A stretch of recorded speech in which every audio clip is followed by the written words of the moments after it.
Bonjour à tous, on se retrouve pour une nouvelle preview WNBA 2024. On part aujourd'hui du côté du Connecticut où le Sun va tenter à nouveau de jouer les outsiders. L'équipe que vous savez à quel point on aime cette équipe, à quel point on aime certaines de ses joueuses. La saison dernière, à nouveau, le Sun a été compétitif. 27 victoires pour 13 défaites, c'est ça? Si je ne dis pas de bêtises. Troisième de la saison régulière, avec pour tes d'autres. Défaite malheureusement pour le Sun en demi-finale contre le New York Liberty, 3-1. Sur le plan individuel, alors on peut parler des résultats officiels et des résultats officieux. Ici, la MVP du cœur, la MVP du peuple, c'est Alyssa Thomas. Elle n'a été que dans la All WNBA First Team et dans la All Defensive First Team. Elle aurait très bien pu, de façon tout à fait objective, être à la fois MVP et meilleure défenseuse de la saison. Bravo aux autres joueuses qui l'ont remporté. Dans le cœur, on sait qu'Alyssa a gagné de notre côté.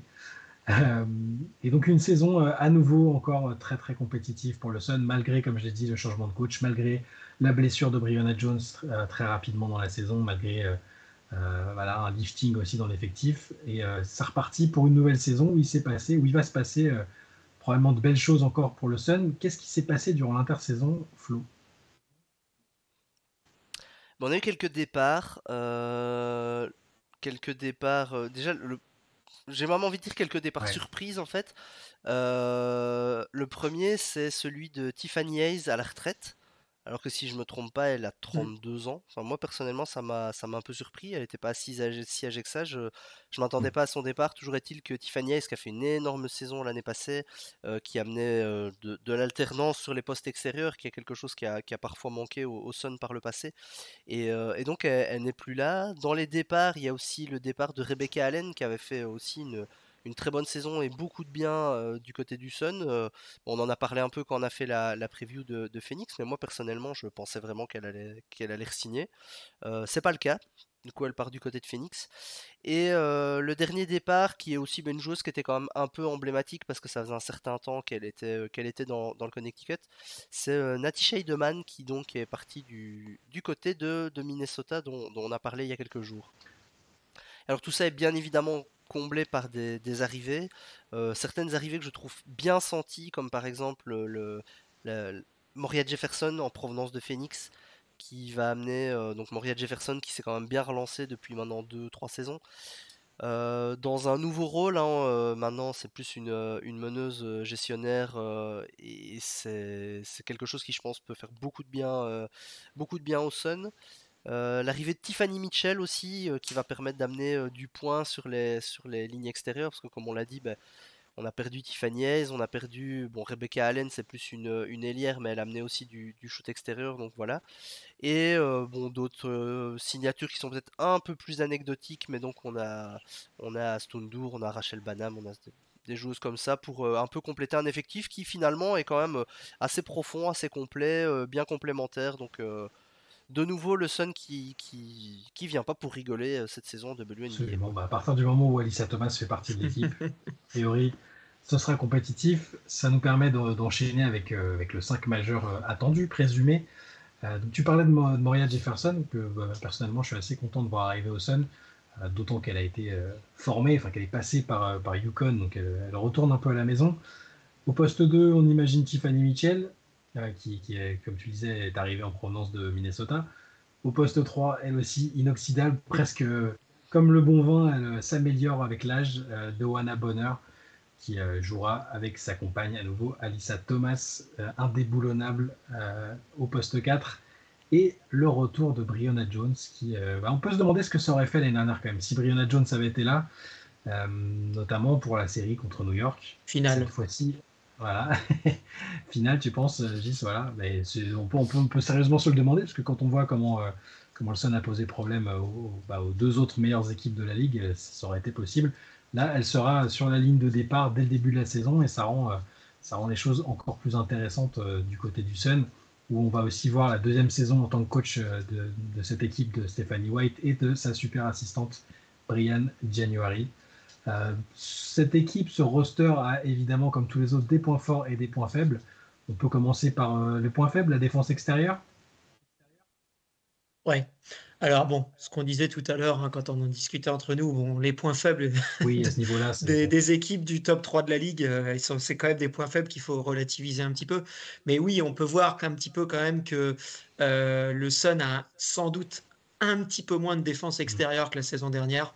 Euh, Flo en a parlé au début, hein, de l'apport de Tiffany Hayes.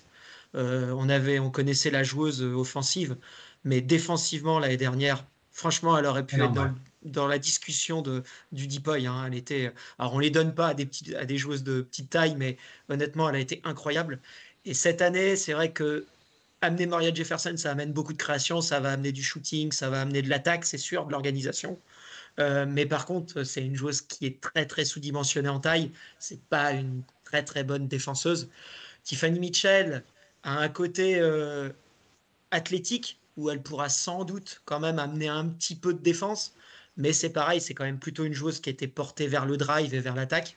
Donc, des petites interrogations. Bon, faut quand même tempérer tout ça parce que derrière, il y a 3 joueuses, que ce soit au poste 3, 4 ou 5, qui sont des énormes joueuses défensives, que ce soit des Bonheur qui peut défendre même des petites, hein. Alyssa Thomas, elle peut défendre le poste 1, le poste 2, le poste 3, le poste 4 et le poste 5. Et Breonna Jones va amener de la dissuasion dans la raquette, hein.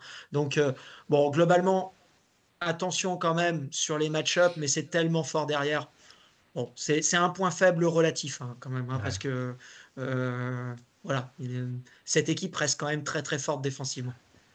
Le point fort du côté du Sun, on a parlé de cet axe Alyssa Thomas, Brianna Jones. Flo, qu'est-ce que tu peux nous dire de cet atout majeur pour Connecticut cette année? Encore une fois, oserais-je dire.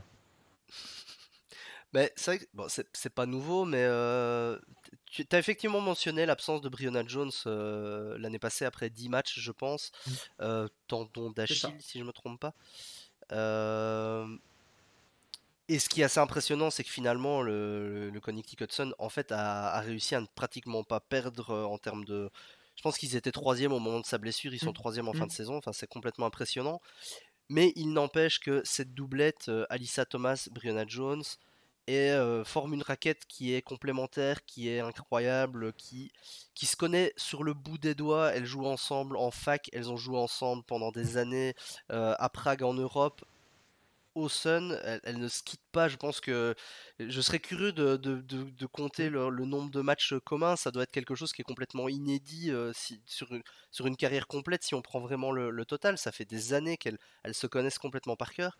Je rajoute dans ce trio-là, quand même, mine de rien, des Bonheur, même si c'est un poste 3, mais pour vraiment parler du front de cour de façon globale, elle est pas toute jeune, mais en fait, elle est encore ultra précieuse dans cet effectif. Comme tu dis, en plus, depuis qu'elle est au Sun, on l'a déjà répété, mais elle s'est mise à défendre avec sa longueur.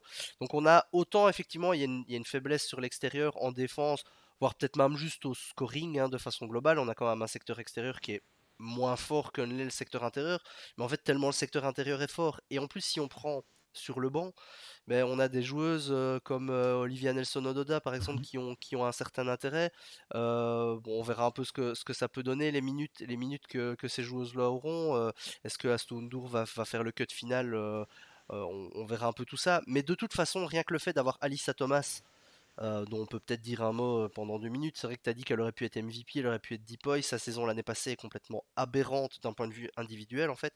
C'est inédit de voir ce qu'elle a fait en termes de volume de jeu. C'est quelque chose qu'on n'a pas vu depuis Tamika Catchings, Mm. je Mm. pense. Et en plus de ça, avec de la création de l'organisation, c'est-à-dire que l'année passée, c'est elle la meneuse de l'équipe en fait. Vraiment, c'était vraiment une pas une forward, mais pas comme peuvent l'être certaines filles qui en fait viennent prendre une balle en tête de raquette organisée depuis le poste 4. En fait, non, elle remontait la balle comme une meneuse, elle organisait.